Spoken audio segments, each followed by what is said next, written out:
चाहते होंगे, सबसे ज्यादा किसको चाहते हैं, ऐसा मन में तुलसी के आया। तो उन्होंने प्रश्न भी उनका, उत्तर भी उनका हो गया। बोले इसमें तो हनुमान जी महाराज दादा सबसे ज्यादा राम जी उन्हीं को चाहते होंगे और वो ही प्रिय होंगे उनको वो, और दादा को तो राम जी प्रिय है, राम को प्रिय वो दादा होंगे। तो दादा ने उधर बता दिया कि नहीं ऐसा नहीं है, तुलसी की चिट्ठी के अंदर वो भाव डाला कि नहीं ऐसा नहीं है, तुम अपनी भाषा में लिख दो। तो रामायण में रामचरितमानस का वो सुंदर कांड में कभी कभी हम भक्त प्रेमियों से कहते हैं ना, जहां रामधुन होगी और जहां राम कथा होती है बोले वहां दादा पहुंच जाता है, रामदास तो पहुंच जाएगा, है ना। हम भी कहीं कहीं कथा होती है तो हम भी चुपके से वहां बैठ जाते हैं और हम सुनते रहते हैं। हमने सुना कि उसमें सुंदर कांड में लिखा है, और इस सदी का सबसे बड़ा महामंत्र है। क्या लिखा है उसमें, सगुण उपासन परहित निरत नीति दृढ़ नेम, तेनर प्राण समानम जिनके द्विज पर थे। मतलब क्या हुआ, अर्थ क्या है, जो ईश्वर की शक्ति की सगुण उपासना करता है, जो रीत नीत और प्रीत की बात करता है, सगुण उपासना शक्ति की, ईश्वर की सगुण उपासना सनातन का मूल है। सगुण उपासना हमें शक्ति प्रत्यक्ष मिली है। नर्मदा का जैसे हम पूजन कोई कर रहा है, ये सगुण है। कोई अपनी मातृभूमि और माटी को पूज रहा है, वो भी सगुण है। गौ का पूजन शक्ति का सगुण उपासना है। और हम तो दुनिया में हम ही हैं, और सिर्फ हम नहीं, हमारे प्रभु ने भी इन पेड़ पहाड़ों को अपना स्वरूप बताया। कभी गोवर्धन को अपना स्वरूप बताया और कभी कामदगिरी से प्रार्थना करते हैं, वही मेरे राम है। तो उसमें लिखा कि जो शक्ति की, ईश्वर की सगुण उपासना करता है, ते नर प्राण समान हो, वो नर, वो भक्त प्रेमी मुझे प्राणों के समान प्रिय है। शक्ति का सगुण उपासना करने वाला, जो अपनी माटी को मान दे रहा है, जो पेड़ और पहाड़ों को परमात्मा और ईश्वर के स्वरूप में मानता है। वृक्ष ही प्रत्यक्ष है।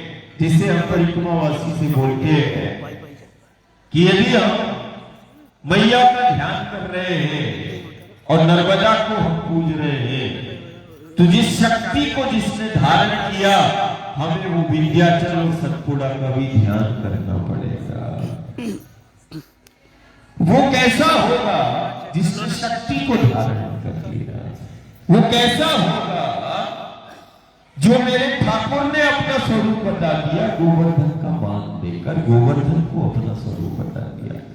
वो कैसा होगा जो प्रभु प्रार्थना करते हैं, कामदगिरी से प्रार्थना करते हैं, प्रत्यक्ष वृक्षों को प्रत्यक्ष अपना स्वरूप बताते हैं। ये हमारी संस्कृति है, ये हमारी परंपरा है। हमने परमात्मा ईश्वर को प्रत्यक्ष हमने पूजा है।